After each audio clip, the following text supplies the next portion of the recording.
Nah, apa kabarnya? Sehat, Bu.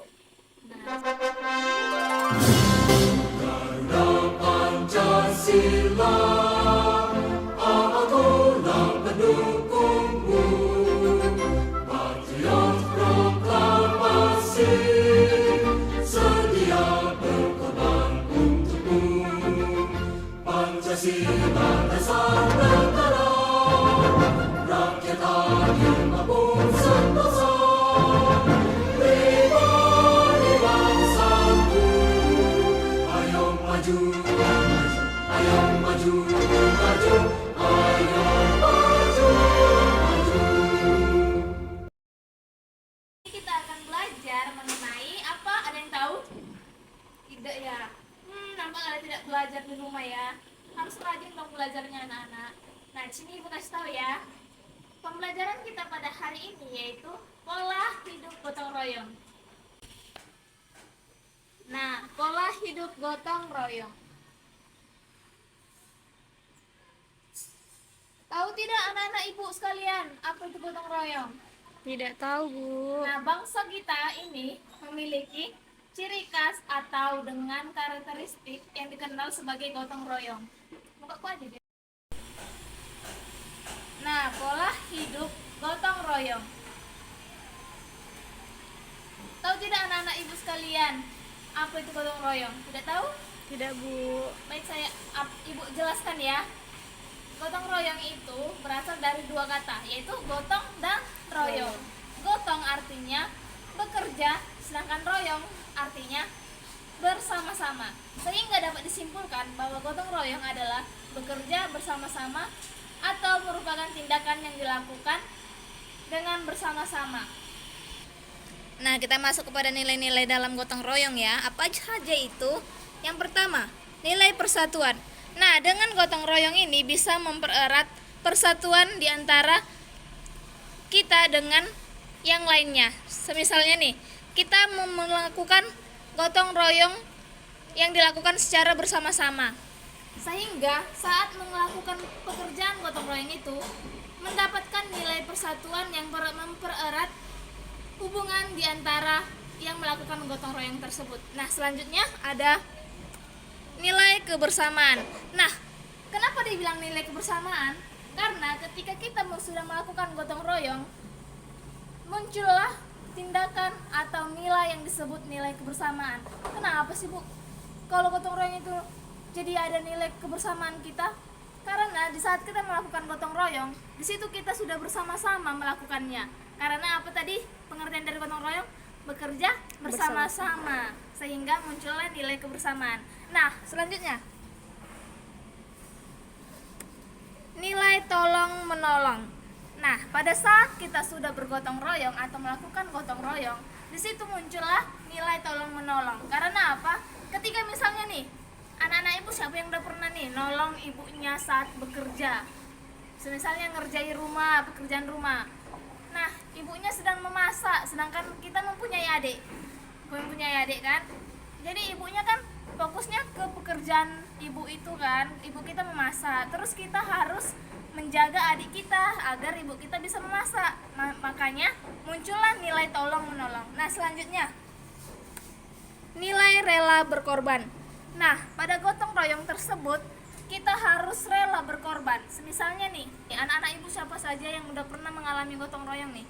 Siapa? Saya, Bu. Iya, anak Amel. Apa anak Amel yang sudah pernah lakukan? Membantu orang yang jatuh, Bu. Nah, membantu orang yang jatuh. Gimana reaksi anak Amel saat membantu orang yang jatuh tersebut? Sangat senang, Bu, karena bisa menolong. Ya, di situ anak Amel rela berkorban tidak? Tidak, Bu. Kenapa? Kan dia yang jatuh, Bu. Iya, tapi kan anak Amel kan rela berkorban kan untuk menolong dia, untuk meluangkan waktu anak Amel untuk menolong orang tersebut kan? Iya, Bu. Nah, itulah yang disebutkan rela berkorban. Nah, selanjutnya nilai sosial. Nah, nilai sosial apa sih nilai sosial itu? Nah, nilai sosial ini sama juga seperti nilai kebersamaan atau mencakup nilai-nilai yang sudah Ibu jelaskan tadi. Dengan nilai sosial ini terjalinlah hubungan kesosialan tentang bagaimana terjadinya gotong royong tersebut. Begitu anak-anak sekalian. Nah, selanjutnya kita masuk ya ke materi selanjutnya, yaitu karakteristik gotong royong. Nah, karena yang pertama, gotong royong merupakan sifat dasar bangsa Indonesia tidak dimiliki oleh bangsa lain. Nah, Indonesia sangat hebat kan bangsa kita ini, karena bangsa kita ini memiliki karakteristik atau sifat dasar bangsa Indonesia yang memiliki gotong royong loh anak-anak. Nah, yang kedua, terdapat rasa kebersamaan dalam setiap pekerjaan yang dilakukan. Nah, seperti yang sudah Ibu jelaskan tadi kan, nilai kebersamaan. Selanjutnya, karakteristiknya itu gotong royong ini memiliki nilai luhur anak-anak yang diwariskan secara turun-menurun. Selanjutnya, memiliki makna saling membantu untuk mencapai kebahagiaan dan kerukunan dalam hidup kebermasyarakatan anak-anak. Nah, yang terakhir itu sifat sukarela. Nah, yang sudah tadi kita jelaskan tadi mengenai rela berkorban, tolong menolong, itu merupakan sikap sukarela dan tidak harus mengharapkan imbalan. Itulah yang disebut dengan sifat sukarela. Nah, kita sudah membahas apa itu gotong royong, bagaimana karakteristiknya, apa saja nilai-nilainya. Sekarang kita akan membahas apa sih manfaat dari gotong royong itu. Anak-anak sekalian, ada yang tahu tidak apa manfaatnya? Yang pertama itu manfaatnya menciptakan kebersamaan dan menumbuhkan kasih sayang sesama. Misalnya nih, kita udah gotong royong kan, pastinya kita memunculkan tindakan kebersamaan dan menumbuhkan kasih sayang.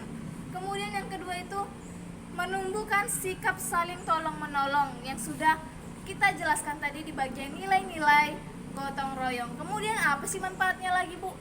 Kalau misalnya kita melakukan pekerjaannya secara bersama-sama, pekerjaannya pasti akan cepat selesai. Kemudian terjalinnya rasa solidaritas di antara kita. Kemudian ada meningkatkan keamanan lingkungan. Nah, ketika kita sudah melakukan gotong royong di sekitar kita akan meningkatkan keamanan lingkungan kita. Dengan lingkungan kita itu bisa bersih, asri, dan juga nyaman dan aman untuk tinggali. Nah, selanjutnya kita masuk kepada pelaksanaan gotong royong. Yang pertama ada pelaksanaan gotong royong di lingkungan keluarga, kemudian pelaksanaan gotong royong di lingkungan sekolah, dan terakhir ada pelaksanaan gotong royong di lingkungan masyarakat. Nah, yang pertama di lingkungan keluarga. Nah, dalam gotong royong di lingkungan keluarga merupakan sikap saling membantu dan bekerja sama antar anggota keluarga maupun orang tua kita atau anak-anak sebagai kita. Biasanya gotong royong di keluarga melibatkan semua anggota, baik yang tua maupun yang muda. Nah, di sini anak-anak Ibu ada yang tahu tidak apa itu atau pernah melakukan contoh dari gotong royong di lingkungan keluarga? Pastinya pernah kan? Seperti apa tadi Nak Amel? Ngapain tadi? Membantu Orang yang terjatuh, Bu. Nah, orang yang terjatuh itu nanti di lingkungan masyarakat atau teman-teman kita. Tetapi Ibu menanyakan nih, di lingkungan keluarga, semisalnya tadi contohnya yang Ibu jelaskan tadi, untuk ini ibunya memasak, sedangkan kita mempunyai adik, jadi kita harus menjaga adik kita. Nah, itulah yang merupakan salah satu contoh gotong royong di lingkungan keluarga. Kemudian apa lagi nih? Membantu ibu menyuci piring, menyapu rumah, membersihkan halaman, dan banyak lagi. Nah, selanjutnya di lingkungan sekolah. Nah, lingkungan sekolah ini merupakan kegiatan membersihkan lingkungan sekolah, yang dimana siswa dapat berpartisipasi dalam membersihkan kelas, ruang makan, lapangan olahraga, atau bahkan taman sekolah. Nah, oleh karena itu anak-anak ibu sekalian, di dalam sekolah kita harus melakukan gotong royong yang baik, yang sudah seperti paham. Karena itu anak-anak ibu sekalian, kita sebagai siswa harus melakukan gotong royong yang baik di sekolah kita, yang sudah pernah kita lakukan, yaitu seperti kebersihan ataupun piket di dalam kelas. Nah, kita kan mempunyai jadwal piket dan teman-teman piket kita. Kita harus bekerja sama antara teman piket selanjutnya yang terakhir di lingkungan masyarakat. Nah, kegiatan gotong royong di lingkungan masyarakat dilakukan secara bersama-sama dengan tujuan menolong secara sukarela. Melalui kegiatan gotong royong, masyarakat bisa bersatu dalam sebuah kesatuan.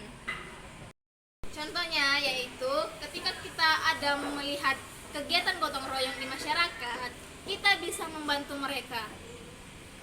Nah, berakhirlah materi kita pada hari ini, yang dimana kesimpulannya adalah gotong royong merupakan tindakan atau sesuatu untuk melakukan pekerjaan dengan bersama-sama untuk mencapai tujuan bersama. Baiklah, sampai jumpa di minggu depan pada pembelajaran pendidikan Pancasila. Selamat siang anak-anak. Siang, Bu. Demikianlah hasil praktek mengajar saya dengan pendidikan Pancasila. Sekian